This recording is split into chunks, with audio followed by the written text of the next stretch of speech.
7 యుద్ధాలను ఆపేస్తాను, Ukraine యుద్ధాన్ని కూడా ఆపుతాను, నేను శాంతిని కోరుకుంటాను, ఒప్పందాలను ఇష్టపడతాను. ఏ దేశాధినేత కలిసినా అమెరికా అధ్యక్షుడు చెప్పే మాటలు ఇవి. డొనాల్డ్ ట్రంప్ ఆపాలని చెబుతున్న 7 యుద్ధాల్లో భారత్ పాకిస్తాన్ సంఘర్షణ కూడా ఉంది. నిజానికి దీనిలో ట్రంప్ జోక్యమే లేదు. నోబెల్ ప్రైజ్ సాధించేందుకు ట్రంప్ ఈ కథలన్నీ చెబుతాడు. వాస్తవానికి ట్రంప్ శాంతి దూత కాదు, యుద్ధాలను అస్సలు ఆపడం లేదు. తనే స్వయంగా యుద్ధానికి సన్నద్ధమయ్యాడు.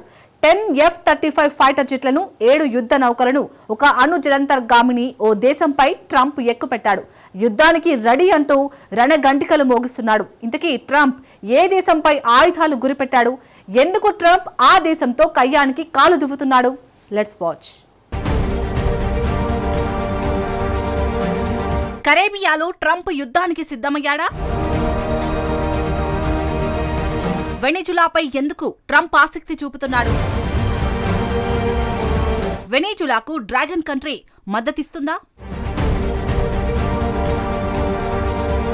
ఇప్పటికే యూరోప్, పశ్చిమాసియాల్లో 2 యుద్ధాలు కొనసాగుతున్నాయి. యుక్రెయిన్ యుద్ధం భీకరంగా సాగుతుంది. గాజా యుద్ధం విధ్వంసాన్ని సృష్టిస్తుంది. ఈ 2 యుద్ధాలకు వేల కిలోమీటర్ల దూరంలో మరో యుద్ధం ప్రమాద గంటికలను మోగిస్తుంది. లాటిన్ అమెరికాలో అమెరికా, వెనిజులా మధ్య ఉద్రిక్తతలు తీవ్రమవుతున్నాయి. ఈ ఉద్రిక్తతలకు కారణం వెనిజులన్ డ్రగ్ నౌకలు. వాటిపైనే తాము యుద్ధం చేస్తున్నట్టు పదే పదే అమెరికా అధ్యక్షుడు డొనాల్డ్ ట్రంప్ చెబుతున్నాడు. లాటిన్ అమెరికా గ్యాంగ్సే డ్రగ్స్ ని అమెరికాకు స్మగ్లింగ్ చేస్తున్నట్టు ట్రంప్ ఆరోపిస్తున్నాడు. దీనికి పరిష్కారం వాటిని ధ్వంసం చేయడమేనని ట్రంప్ వివరిస్తున్నాడు. తాజాగా కరేబియన్ సముద్రంలోని అంతర్జాతీయ జలాల్లో ఓ బోటుపై అమెరికా మిలిటరీ దాడి చేసింది. ఇలా బోట్లను అమెరికా ధ్వంసం చేయడం ఇది రెండోసారి. గత వారం కూడా ఓ బోటుపై అగ్రదేశం దాడి చేసింది. దీనికి కూడా కారణం డ్రగ్స్ బోట్స్.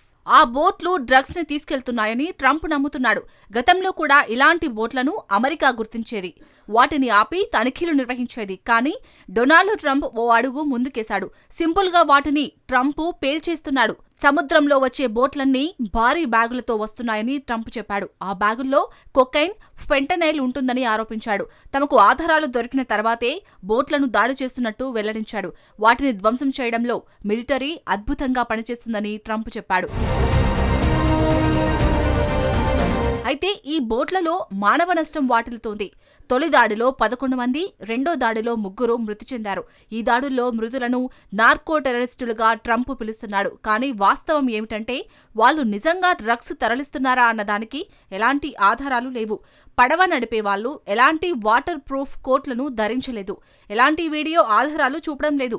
సింపుల్ గా చెప్పాలంటే నన్ను నమ్మండి బ్రో అంటున్నాడు ట్రంప్. అంటే తను చెప్పేదే నిజమని నమ్మాలని ట్రంప్ కోరుకుంటున్నాడు. దారుణం ఏమిటంటే ఈ దాడులు ఇప్పుడు ఉద్రిక్తతలకు కారణమవుతున్నాయి. ఎందుకంటే లాటిన్ అమెరికా ప్రాంతంలోకి భారీగా ఆయుధాలను ట్రంప్ మోహరించాడు. 2 రోజుల క్రితం 10 F-35 యుద్ధ విమానాలను పోర్టరికో ద్వీపానికి ట్రంప్ తరలించాడు. సెంట్రల్ అమెరికాలోని కరేబియన్ సముద్రంలో ఈ పోర్టరికో ద్వీపం ఉంటుంది. ఇది అమెరికాకు చెందిన ద్వీపం. ఇప్పుడు ఈ ప్రాంతంలో 7 యుద్ధ నౌకలు, ఒక అణు సబ్మెరైన్ ఉన్నాయి. మరో రకంగా చెప్పాలంటే ఇవి అత్యంత శక్తివంతమైన ఆయుధాలు. ప్రత్యేకించి యుద్ధాలు వద్దంటున్న అమెరికా అధ్యక్షుడు డ్రగ్స్ ముఠాలను అడ్డుకోవడానికి భారీ ఆయుధాలు మోహరించడం ఆశ్చర్యానికి గురిచేస్తుంది. ఈ ఆయుధాల మోహరింపుతో అందరిలోనూ పలు సందేహాలు ట్రంప్ సృష్టిస్తున్నాడు. వెనిజులాపై ట్రంప్కి ఎందుకంత ఆసక్తి? ట్రంప్ చర్యలకు కారకస్ ఎలా స్పందిస్తోంది? వెనిజులాపై ట్రంప్ ఆసక్తి చూపడానికి 4 కారణాలు ఉన్నాయి. మొదటిది, ట్రంప్ విదేశాంగ మంత్రి మార్కో రూబియో పెంపుడు ప్రాజెక్ట్. విదేశాంగ మంత్రిని అమెరికాలో స్టేట్ సెక్రటరీగా పిలుస్తారు. రూబియో తల్లిదండ్రులు క్యూబా నుంచి అమెరికాకు వలస వచ్చారు. లాటిన్ అమెరికా దేశాల్లో వామపక్ష ప్రభుత్వాలను రూబియో వ్యతిరేకిస్తాడు. ఈ క్రమంలో వెనిజులా అధ్యక్షుడు నికోలస్ మదురోను సైతం రూబియో వ్యతిరేకిస్తాడు. మదురోను గద్దెదించాలని చాలా కాలంగా రూబియో డిమాండ్ చేస్తున్నాడు. సెనేటర్గా ఉన్నప్పుడు లాటిన్ అమెరికా విధానాన్ని అతడు దూకుడుగా ముందుకు తీసుకెళ్లాడు. ఇప్పుడు విదేశాంగ మంత్రిగా ఆ మిషన్ను నడిపిస్తున్నాడు. వెనిజులన్ అధ్యక్షుడి తలపై అమెరికా బహుమతి కూడా ప్రకటించింది. ఈ బహుమతిని $5 కోట్ల రూబియో రెట్టింపు చేశాడు. వెనిజులా రాజధాని కరాకస్, సెక్రటరీ రూబియోపై మదురో ఆగ్రహం వ్యక్తం చేశాడు. రూబియోను యమకింకరుడిగా మదురో అభివర్ణించాడు. అతడు ఎక్కడికి వెళ్లినా మృత్యువు తాండవం ఆడుతోందన్నాడు. అతడు అడుగు పెడితే బాంబుల వర్షం కురుస్తుందని, చిన్నారులు హత్యకు గురవుతున్నారని మదురో ఆరోపించాడు. నిజానికి మార్కో రూబియో ఒక్కడే ఈ మిషన్ను చేపట్టడం లేదు. ట్రంప్ అనుమతి లేకుండా ఒక దేశంపై రూబియో దండెత్తడం అసాధ్యం. ఇక రెండో కారణం, ట్రంపే పైకి డ్రగ్స్ స్మగ్లింగ్పై పోరాడుతున్నట్టు బిల్డపిస్తున్నాడు. ట్రంప్ నిజంగానే డ్రగ్స్ పై యుద్ధం చేస్తే ముందు మాదక ద్రవ్యాలను తరలించే బోట్లను నిఘా పెడతాడా, లేక ఏకంగా వాటిని పీల్చిపడేస్తాడా? ఏది ట్రంప్ డ్రగ్స్ వ్యతిరేక ఆధారాలను బలపరుస్తుంది? నిజానికి బోట్లపై నిఘా పెట్టి డ్రగ్స్ లభిస్తే తప్పకుండా వాటిని నాశనం చేయాల్సిందే. కానీ ట్రంప్ అలా చేయడం లేదు. ఏకంగా బోట్లని పేల్చేస్తున్నాడు. నిజానికి ఇలా చేయాల్సిన అవసరం ట్రంప్కి లేదు. కానీ అమెరికన్లలో అసంతృప్తి పెరుగుతుంది. అధికారంలోకి వచ్చిన తర్వాత ఎప్స్టైన్ ఫైల్స్ ని బహిర్గతం చేస్తామని ట్రంప్ హామీ ఇచ్చాడు. యుక్రెయిన్ యుద్ధాన్ని ఆపుతానని పదే పదే చెప్పాడు. ట్రంప్ విధిస్తున్న సుంకాలతో దేశంలో ధరలు విపరీతంగా పెరుగుతున్నాయి. వాటన్నింటి నుంచి ప్రజలను డైవర్ట్ చేయాలి. అందుకే వెనిజులాపై ట్రంప్ గన్ను ఎక్కుపెడుతున్నాడు. ఇప్పుడు మూడో కారణం చైనా.